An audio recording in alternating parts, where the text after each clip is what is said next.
Don't tell me what to do. You're not the boss of me. What is Derri talking about? Because I hate him. They're not good. He's not okay. Not a very pleasant person. Sorry, I can't.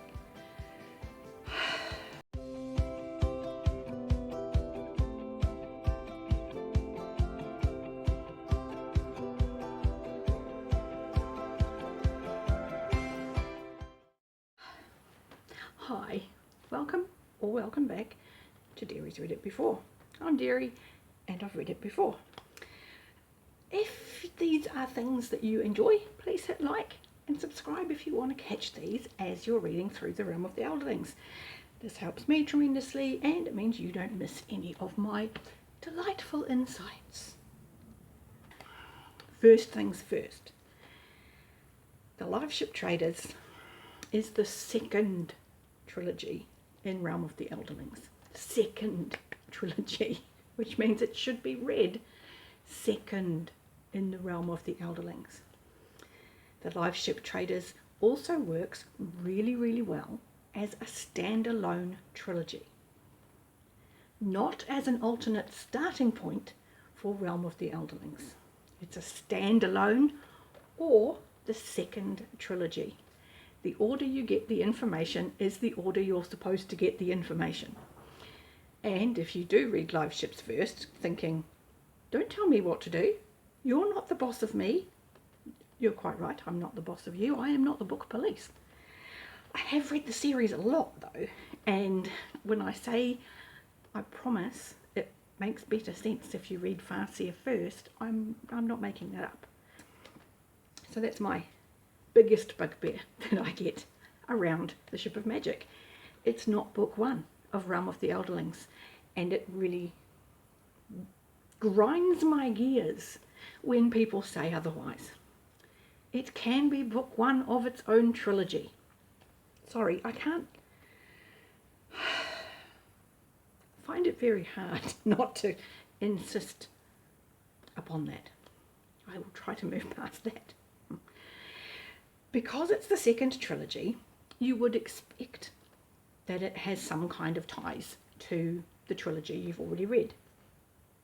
And for the longest time, you would be understood if you feel that it has nothing whatsoever to do with it. What is Derri talking about? I could so have read this first. There are more connections than you realise.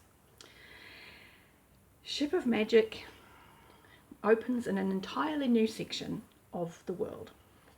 It's an entirely new town, an entirely new set of people, an entirely new writing style. Because with Farseer, we spent all of our time in Fitz's head and saw everything from his perspective, from where he was. So it was quite an intimate little story. The Liveship Traders trilogy is far more sprawling. It takes place in multiple locations. It has multiple POVs and it covers many more events. There are a lot of things happening in Liveship Traders. So if you struggled with the pacing of Farseer, you're probably going to have a better experience in Liveships. Some of the people that you're going to meet in Liveships aren't people. The Liveships are, as you would expect, an important part of the story. And they are what they sound like. They are ships that are alive. Thankfully, because it's Robin Hobb and we can trust in Queen Robin Hobb, these are not like Thomas the Tank Engine. These are sentient beings made of a magical kind of wood and have been built into ships. And this wood, when 3 successive generations of a family have lived on board the ship, sailed the ship and died on the ship, the live ship quickens and it becomes alive. It becomes wood that moves and behaves as though it's alive. It has completely autonomous control over itself, and its self can be more than just the figurehead on the prow, depending on how much of this magical wood was used in the building of the ship. Because the entity that controls the ship, that the person who has come to life that controls the ship has as much control over that wood as we would over our bodies. So a live ship is far more than merely a ship with a talking head. They're people, which is astonishing, really, because you do form relationships as a reader with these characters. Another non-human perspective that you get in the live ship traders are from a tangle of sea serpents. And this may be frustrating because they don't appear to interact in any way with any other thread in the story. They're there for a reason, and they will tie in eventually. Outside of the live ships and the serpents, we have a human cast of characters, and we have a very broad cast of characters, most of whom are in the Vestrit family, who own the live ship Vivacia. And when I say they own her, they, several generations ago, went into debt with a sort of partner colony that is based up the Rainwild River, and they're called the Rainwild Traders. They are still in debt for Vivacia several generations later. They're still making payments on the ship, and she's literally about to quicken at the beginning of this book. So the live part of the live ship still hasn't happened, and they're still paying for her. There are very few live ships. There is a great deal of mystery around the live ships, and the very few families who have a live ship have a monopoly on this trade, which usually makes them incredibly wealthy and makes them the cream of the crop in this big town settlement. The Vestrit family stopped trading up the Rainwild River some years before the beginning of the books, because sometime before the beginning of the books, the Vestrit family lost 3 of their 5 children, all 3 boys of the family, to a fever, blood plague that people believe came from this Rainwild settlement. And so the patriarch of the family at the time refused to go there anymore. So they're not as wealthy as the other trader families. Events of the book opens and we meet the Vestrit family. Initially we meet Althea, and you can be forgiven for thinking that she is our main POV, because that's who we start with. It's really, she's just the easiest POV to begin telling the story through. There isn't really a main POV.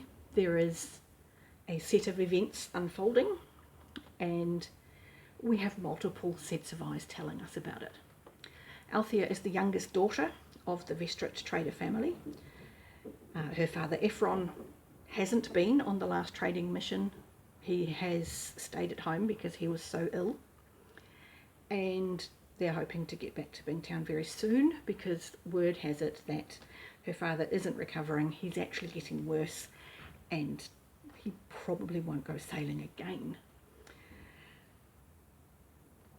The current captain of the ship is her brother-in-law, the husband of her older sister, who stays at home with their mother and helps look after the family. Althea's on board the ship. She's been travelling with her father pretty much since the boys died. So she's sort of grown up on ship. And she's very much expecting, when her father does pass away and goes into the ship and the ship awakens, she's very much expecting to be given the helm, literally. Doesn't go quite to plan, because her mother has convinced her father that, much like male primogeniture, the estate would do better if it was all kept with one of the children. And because her older sister has her own children, it's better for the family as a whole for the ship to go to the oldest daughter. The wife of the current captain, the brother-in-law, who we'll talk about in a moment. So we're getting Althea's point of view at the beginning of the book as this unfolds. Her older sister is called Keffria. Keffria has children, which is the reason behind why this inheritance isn't going to plan for Althea. And her 3 children, we will begin to get POVs from as the book goes along. Her oldest son is Wintro, and Wintro was many years ago given to the priesthood, and he lives in a monastery quite some distance away, and he's actually doing really well for himself at the monastery. After Wintro, they have a teenage girl, Malta. Malta is she's a spoilt little rich girl, basically.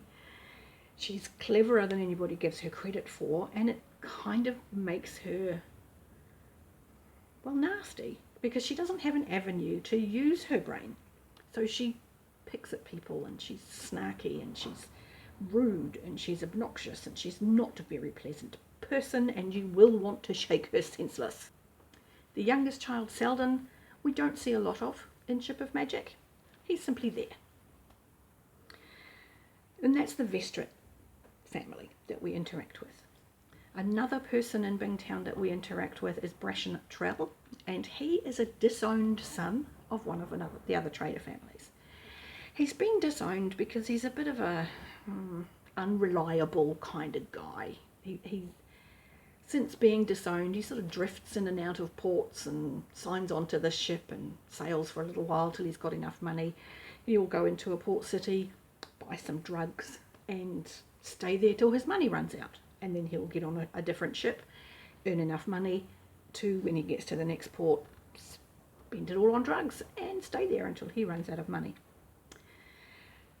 He is peripherally, that's not a word, he is peripherally involved with the Vestrits because at some point reasonably recently he's been taken onto the Vivacia by Althea's father, because Althea's father sees something in Brashen and is like, if you promise me that you stay off the drugs, you can stay on board the ship.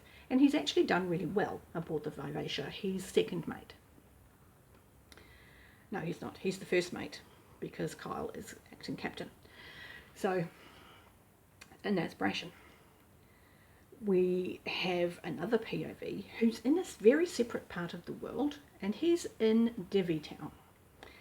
Derri Town is a very secret little port where the pirates hang out. And we're in the head of Kennett. And Kennett is a pirate, and he has plans. And Kennett is possibly one of the most wonderfully realised antagonists in literature. He's really intriguing to read in that he has a plan, and he's very much the ends justifies the means, very much. Being inside his head, because he is a POV character, can give you quite a nasty taste in your mouth, because some of his thoughts, they're not good. He's not okay.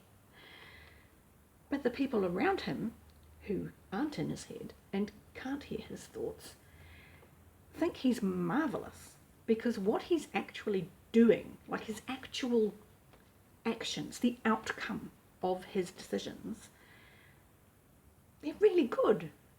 They result in better lives for the people around him. And as an antagonist, that's marvellous, because it makes us as the reader question whether or not we should be supporting this person. Because, okay, yeah, he's got a dreadful brain, but he's actually achieving some quite remarkable things. And all of that makes him fascinating. So there are our point of view characters. I will mention Kyle, Althea's brother-in-law, the husband to Keffria, who has been acting captain on Vivacia when we open the book. And I want to mention him because I hate him so much. I hate him. He's horrible. He is a dreadful person. He is ghastly. Hate him. Just hate him. So much. So when you meet Kyle, you'll think, oh, he's not that bad. Yes, he is. Those are your characters. And we open, as I said, with Althea not inheriting her ship. Now, that's not a spoiler. That's on the blurb of the book. It is very event-driven, the Liveship Traders, so I can't really give you many of the beats to give you an idea what is happening. One of the other things I hear about the Liveship Traders, and people kind of resistant to going into Ship of Magic, well, I hear two things mainly. One, it's not Fitz, I'm not driven to read it, and so people leave a really big gap between reading Farseer and then wanting to go back to Fitz and read Tawny Man, and then figuring I can't get to Tawny Man until I read Liveships. And they say the same thing as the people in the second group who go, I don't like nautical fantasy. They all say, why did it take me so long to read this? It's amazing. Because it is.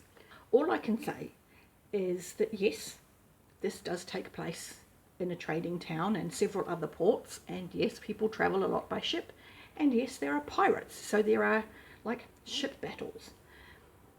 But really, the only difference that this makes to any other family drama type story is that the periods of time spent on ship heighten the tension. That's the only difference, because they can't get away from each other. So Hobb uses it brilliantly to really put pressure on her characters and really point out what their strengths and flaws are. And I think that's brilliant. Lots of things will happen in the Ship of Magic. I can't tell you any of them. The other thing I will say about the trilogy of Liveship Traders is that if you are somebody who requires a content or trigger warning, I would recommend that you look them up, because there are a few events in the trilogy, I'm not going to tell you which books or where, but you may need support through, and make that call for yourself. With all of that said, I'm going to love you and leave you. I hope you have a good week, and I'll catch you next time.